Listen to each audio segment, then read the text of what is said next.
Hey,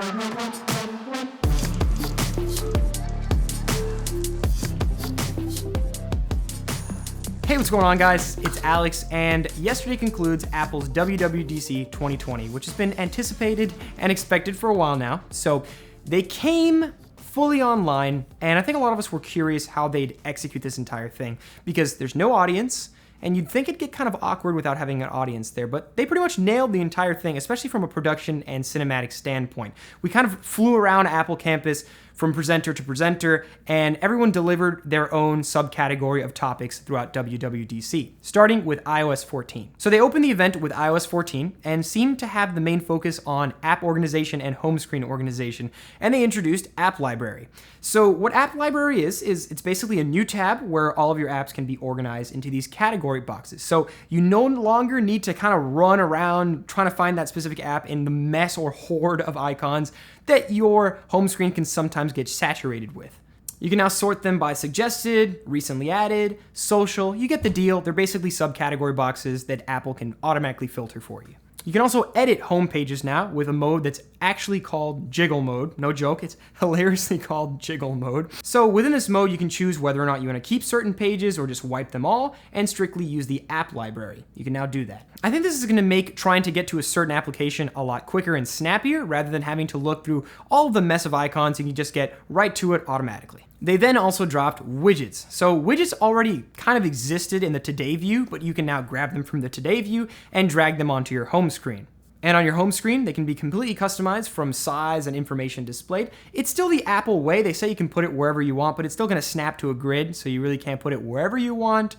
And there is a new widget gallery where you can explore all the different types of widgets and customize them depending on size or information you want to display. Then there's a new thing called Smart Stack. So what Smart Stack is it's basically a widget that can actively adapt to whatever app you're using, depending on the type of day. So if you're opening news in the morning or getting your activity check at the evening, basically it's an adaptive widget that can tell you different things at different times of the day, depending on what you use. They also announced the long-awaited picture-in-picture, which, man, it's taken so long to get picture-in-picture. But it's here, so you can now access apps and even sit on your home screen while watching content. So immediately when I thought of that, I thought of YouTube and YouTube Premium. I don't think YouTube is going to work well with picture-in-picture because at the end of the day, the kind of audio listening is blocked unless you have YouTube Red. So I don't know if YouTube specifically is going to work picture-in-picture, but applications like Netflix or Apple TV was used as an example of this. You can even swipe it off your screen and continue playing audio. So for podcasts, this is a really great addition to have. Siri has also been redesigned, so it's a little bit less intrusive and obnoxious because sometimes you'd open Siri and it would literally blanket your home screen. So it doesn't do that anymore. It's a redesigned, more compact UI, which is kind of like this little bubble that hovers around the bottom of your screen. So it's been re-engineered to take a deeper dive into your questions now. So hopefully we're not going to have those Siri-like responses that we can often get, like I don't know that one, and can be a little frustrating sometimes. So basically, more questions can now be answered by allowing Siri to search more information on websites and relaying that information back to you. So you can also send an audio message with Siri if you're into that. They also introduced the Translate app, so you can have real-time conversations with other people in different languages, which is pretty cool. I mean, we've seen that one before with like Google Translate, but it's okay, We'll give it to Apple for that one. They also introduced Memoji stickers, a couple more of those. If you're into that, you got more stickers now. There's also now inline replies, which allows you to directly respond to a person's message, something we've seen before in apps like WhatsApp and Slack, and you could directly mention someone in a group chat, something we've also seen on apps like WhatsApp and Slack, but it's nice that Apple's finally bringing them to the in-app messenger. And you can also choose a group chat photo, so Apple's bringing some features that we've had for quite a long time now on third-party apps to the table now. Outside of groups, they also focus directly on iMessage, so you can now pin specific conversations to the top of your messages. Along with a couple new tweaks to Apple Maps, they introduced cycling routes and EV routes, which EV routes are going to allow your electric vehicle to basically be routed through a route that does have electric charging stations. So that's pretty cool. I'd love to see something like Google Maps integrate that, but it is on Apple Maps. Now, they also introduced app clips, which are these tiny versions of apps that are less than 10 megabytes that allow you to use a certain part of an app without actually downloading that app. So whether or not you want to go to a parking meter and scan the parking meter without having to download the parking meter app, or go to a coffee shop and buy a coffee and look at the menu without having to go to the website or go to that coffee shop specific app. This is all also integrated with Apple Pay. Speaking of parking, CarPlay also got an update. So iOS 14 wallpapers give it a fresh new redesign, and you can now use your iPhone as your key fob for your car. So if you happen to have the first and only compatible car, which is the 2021 BMW 5 Series, if you've got that car, you can now unlock your car with your phone. So while this isn't a big deal right now, more and more cars are probably going to start adding this feature. So it's a pretty nice feature if you want to have your phone as your key fob to start and unlock your car. Apple's doing it. This is basically working through NFC, which is something we've seen for a while, but now the iPhone and Apple are starting to get into the mix too. So if you haven't realized, there's been quite a bunch of features that were introduced at WWDC that were very, very similar to things we've seen on Android. So at the end of the day, Apple's bringing a lot of Android features in their own Apple style. And that's pretty much it for iOS 14, but there is one more thing that I haven't seen a lot of people mentioning, and it's a new feature with iOS 14 that allows you to basically double tap the back of your phone and remap that to a shortcut, whether that be notifications or taking screenshots. That's being added, so that's pretty cool. You can double tap or triple tap and kind of map a shortcut, so you can go ahead and tap the back of your phone and it'll do a shortcut. I'll definitely be taking a deeper dive with iOS 14 with its own dedicated video coming this week, but after this, we saw Craig run into the iPad topic. So right off the bat, iPadOS brought similar features that we've seen with iOS 14. But they start off talking about the new photo view sidebar and Apple's music full screen player. Basically, new optimization is coming to a bunch of apps so they can utilize the larger screen on the iPad Pro. And along with the widgets we saw with iOS 14, Siri is also coming to iPadOS, that smaller, compact bubble Siri. And finally, we have less intrusive phone calls that kind of pop up at the top of your screen.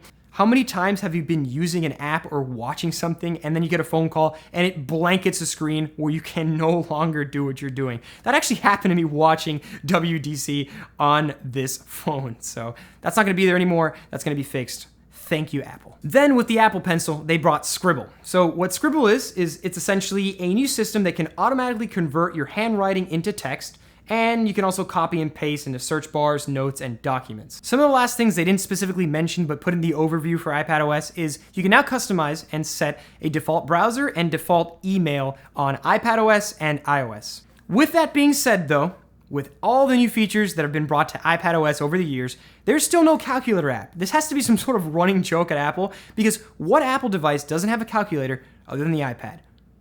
I don't know. There was also a short mention and update to the AirPods Pro. They're now getting spatial audio, which is essentially like a digital surround sound that's going to be useful for like movies and TV shows. It's like an augmented surround sound that's going to be supported on the new AirPods Pro, or on the current AirPods Pro. Moving on to WatchOS 7, there's not that many new features that came here, small updates. But we now have the option to download and share custom watch faces, with restrictions, not totally custom, but better than what we have now. And there's also hand washing detection. You heard that right, hand washing detection. Imagine if I told you 2-3 years ago, Apple would implement a feature into the watches that would tell you and teach you almost how to wash your hands correctly. It's here, but it's here for good reason. Basically, how this works is it'll use the microphones within the watch to listen to running water, bubbles, and soap, and it's gonna start a 20-second timer letting you know when you finish washing your hands within the time frame. You can also now track your sleep with this watch, which has been a long-awaited feature that we've seen on watches like the Fitbit before. It's now on the Apple Watch. Now that does bring some questions to the table, like battery life. The always-on display on the Series 4 can kind of nuke the battery in some cases. You can get about 1 to 2 days on that battery, but when do you charge your watch? When you're wearing it all night. So I would assume you're gonna have to charge your watch now in the morning?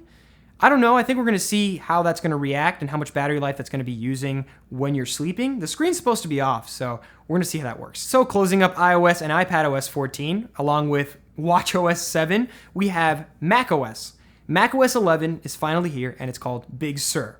Kind of a strange name, but Big Sur is here, which is essentially a design overhaul, and it's somewhat similar to a certain device. Everything is a bit more rounded now, while being a bit more transparent, and some icons have this new interesting shadow shading going on. So here's the thing, I've heard of a lot of people talking about how they don't like the new icons. I really don't mind them that much. I'm sure everyone's gonna get used to it over a certain time period, but they're here, and I think we're gonna have to deal with them. Remember what I said about the new design change that looked like a certain device earlier? Yeah. Check out what Control Center looks like. Control Center is now on macOS, and there's a new redesign that looks a lot like something we'd see on an iPad. It pretty much looks like it's optimized for a touchscreen with all these slider bars, and Apple really seems to be putting a lot of marbles into the iPad. And now we're seeing that inspiration sort of spill over into macOS. And for the biggest news of WWDC, and some of the biggest news we've seen from Apple in a long time, they finally announced Apple Silicon. The Intel cut is finally here, and Apple announced they're bringing their chips to the Mac. This is some pretty big news when you think about it. Apple has been one of the best at optimizing their chips and their silicon to their devices. Check out your Apple Watch, your iPhone, your iPad. All of them have insane performance, a great thermals, and pretty good battery life. So dropping Intel is a huge leap for Apple and into their full-fledged desktop computers. They can work with squeezing out even more performance with the thermal headroom they have on a MacBook, and I can't even imagine something like a Mac Pro or an iMac Pro or a Mac Mini running something like an A12Z or, of course, something in the future. It's going to be pretty crazy, and I wonder how pricing is going to be affected. The ecosystem is essentially getting stronger with a move like this, so iPad and iPhone apps can now natively run on a Mac with this move, and developers are going to have some time to switch over and optimize their applications for this move. Now, Apple says it's going to take about 2 years to fully transition over. That being said, they also said that by the end of this year, we will see the first MacBook running one of these new chips, which is definitely going to be interesting. This announcement brings a lot of interesting questions to the table. Is Apple going to try to get into the gaming market? With Apple TV, they were pretty gaming oriented in the update. Now, not a lot of people care about Apple TV, but I wanted to check it out. I didn't really need to cover a lot of things on Apple TV, but they were pretty gaming oriented with it, and they also have the Apple Arcade. So I don't know what this means for possible gaming with Apple, but maybe, I'm not sure. I think we're going to take some time to see what's going to go on.